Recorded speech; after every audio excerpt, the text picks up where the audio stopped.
The base I'm about to show you has lasted multiple wipes. In my most recent wipe, it's been raided over 5 times, and every time raiders left disgusted. Not only could they not get TC, they couldn't even find a single loot room. So let's get into what makes this base so amazing. First off, let's start by building a basic box. This is a 1x1 square, and what we're gonna do is just cram everything into it. These are great for early game, just starting off where you need somewhere to work out of, but you don't really care about where it is. This is the first step of any great base build, especially for solo or duo. We're gonna drop down our TC, our workbench, a furnace, and a few boxes, along with a sleeping bag, and we're good to go. This is all you need for your basic start. Now let's get into the meat of the base. We're gonna add one more square foundation and a triangle foundation. Next to the triangle foundation, we're gonna put 2 raised triangle foundations. What you're looking at here is the start of a bunker. This is a key component of this base, but it's not the only thing that makes this base special. So let's go ahead and put down that half wall. On top of that, you put a whole wall and then destroy that half wall. We're gonna add 2 more half walls to this room so we get a little bit of extra height there. And then we're gonna jump on top of that main sort of room ceiling and put down 3 more half walls. For the price of a few half walls, you get a whole extra sort of half square of space. So there we go. We've got our basic internals of our base. So at this point, what you're gonna wanna do is put down your walls on this side. They're just gonna block that room off, and then put in a basic airlock over here. Once you put on the ceiling and the doors, you have the beginnings of your base. With that airlock in place and your base sort of firmly built at this point, you can log off safely for the first sort of 1 or 2 days of wipe even without worrying too much about raiders.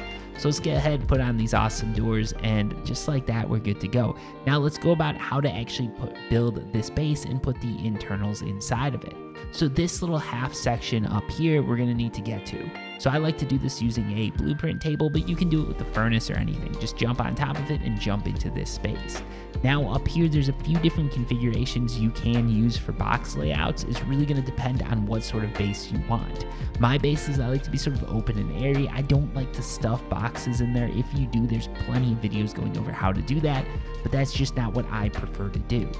So what I'm gonna do here is I can put 2 boxes sort of like this, just hanging over the edge. And this is perfect if you want a 4-box configuration where you can just go into your base, look up, and you've got access to the boxes.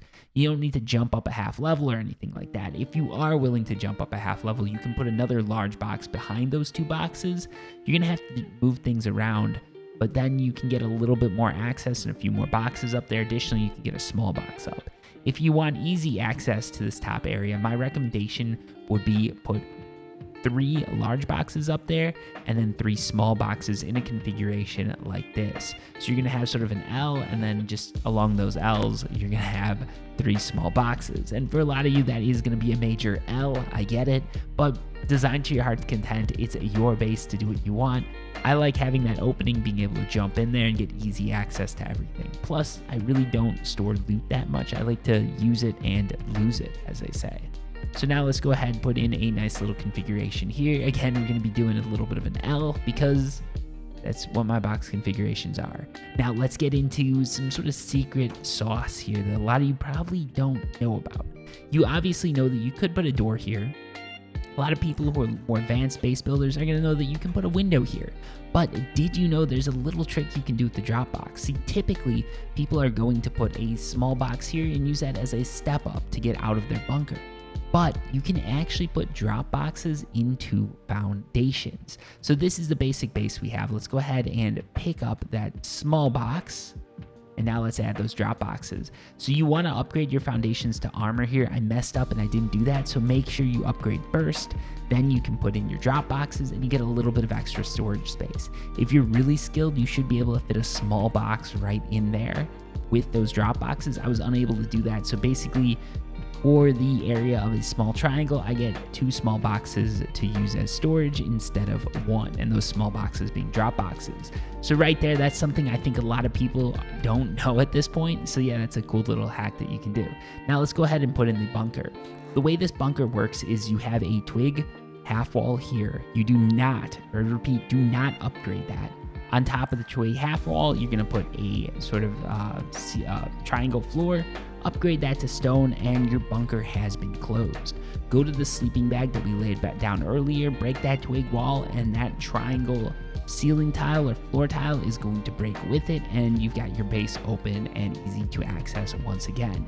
Anytime you log off, put down that triangle wall and that floor tile, and you're good to go. So this is the base layout of our 2x1 that's been modified to make it just a little bit more secure. But that's not all we've got here, because there's some more interesting things that you can do with this base. So let's talk about expansions. You've gone a little bit into wipe and you want to make this bad boy bigger. So what you're going to do is, this is how I recommend doing it. Have a dropped triangle foundation right here. We're going to get back to why that's so important later, but then upgrade this other foundation to stone. Next to this, you can put another triangle or square foundation. It's really up to you depending on how much space you want. And in addition to that, you can actually just do foundations all around this base. So if you're looking for a bigger base that's more of a duo, trio, or a bit larger like clan that you're building for, you can actually go around all the internals of this base, and it's going to be even more secure. You're going to be able to put some really cool stuff in there, and you can sort of do what you want. I don't like these large bases. The upkeep tends to be a little bit too much for me. I like to just make sort of small form bases, make a few of them, and just go out and sort of play the game PvP and all of that. But if you're a builder, I can completely respect that, and you can go nuts with that. Now let's get back to the meat of this base. So right on that initial sort of stone triangle foundation that we built, let's put in a window. This is going to help prevent us from being door camped. Now we're going to put in an airlock right here. So we're going to add on another triangle foundation. You put in your wall, you put in your other door opening, and now you're going to have a view of the window from there, and from the window you'll have a view of the door. So let's go ahead and do that. And then right here we can put in a full wall. Let's go ahead and put on those triangle floor or ceiling tiles, if you will. So we're going to skip one tile right here. Otherwise, we're going to put in all the ceiling tiles. Let's slap on some doors. And just like that, we've got a halfway decent base. So right now you can look out here, you can shoot people with that window, you can check if anyone's door camping for you before you go out, but we do have this big hole in the ceiling. If you need some time in between doing everything, you don't need to put a hole in the ceiling. You could use wood or stone and just pick it out. But yeah, I left it there because this is a base building video and that makes it easier. So now you're gonna put a little jump up right there, and I like to put just double doors here because what I'm basically looking for is access to the roof. From here, I'll be able to shoot anyone if they're camping me, or if you want to be a complete loser and camp people, you can go ahead and do that too. So there we go, we've got that little jump up here, and that gives us access to the rooftop. We can put a shooting floor here if we wanted to. We can put lookouts here. Personally, I like to put repair benches. You're gonna see me do that later. But yeah, we've got a nice little roof access point here. And at this point, make sure you got everything in your inner bunker upgraded. I like to upgrade everything to armor. You can do sheet metal, it's really up to you. If you wanted to make this all out of twig, you could, but you'd be a complete idiot. I'm just saying. Anyways, let's upgrade all of this to armored. That, bing, bang, boom, doing some jumps. We missed one there. A little bit of an L, but there's a lot of L's in the space, if you will. And there we go. We've got that bunker upgraded to armor. It's going to be a lot harder to raid. And again, remember those foundations, you want to upgrade them before you put in that drop box. So you're probably wondering what that twig floor is doing, but we're not going to talk about that just yet. First, let's head up to the roof and add the most important component of any base build, a repair table. Because from this repair table, the vistas you can take on should be incredible. So yeah, it's always nice to have a repair table in a cool place. That's probably not the best place to put it, but whatever. Anyways, let's get to the twig foundation. Demolish the twig foundation or get rid of it. And now, if you're lucky, it's going to be harder for someone to access your single door. If it's not, don't worry, this area still has quite a bit of usefulness. What you can do is you can hide some satchels right here. You can fit about 3 or more in there. Put all your good gear, not all your good gear, but some of your good gear in there. Hide those satchels.